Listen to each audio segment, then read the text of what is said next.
இங்கே வந்ததுக்கப்புறம் எனக்கு உண்மையிலே வந்து ஒரு சைலன்ஸ், ஒரு மௌனம் அது வந்து ஃபாலோ பண்ணணும்னு இருந்துச்சு.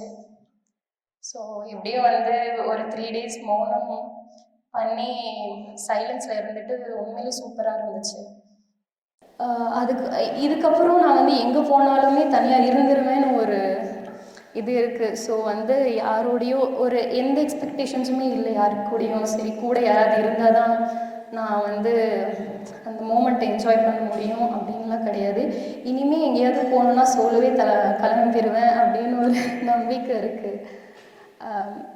அதுக்கப்புறம் வந்து நான் இந்த 3 டேஸில் என்ன ரியலைஸ் பண்ணேன்னா, நம்ம வந்து மைண்ட்ஃபுல்லாக இருக்கணும், நம்ம வந்து ப்ரெசென்ட்டில் இருக்கணும் அப்படின்னு சொல்லிட்டு அப்பப்போ என் மைண்டு வந்து ஃப்யூச்சரில் இப்படி பண்ணலாம் அப்படி பண்ணலான்னு போயிட்டுருக்கும் போது நான் என்னையும் சொல்லிப்பேன், இல்லை ப்ரெசென்ட்டில் இரு, மைண்ட்ஃபுல்லாக இரு, இப்போது இருக்கிற மூமெண்ட்டை என்ஜாய் பண்ணு, சாப்பிட்றேன்னா அதில் ஃபோக்கஸ் பண்ணு, ஓகே இப்போ நேச்சரை பார்க்குறேன்னா அதை ஃபோக்கஸ் பண்ணு அப்படின்னு சொல்லிட்டு நான் என் மைண்டை சொல்லிகிட்டே இருக்கிறதுனால நான் ப்ரெசென்ட்டில் இருந்தேன், மைண்ட்ஃபுல்லாக இருந்தேன்.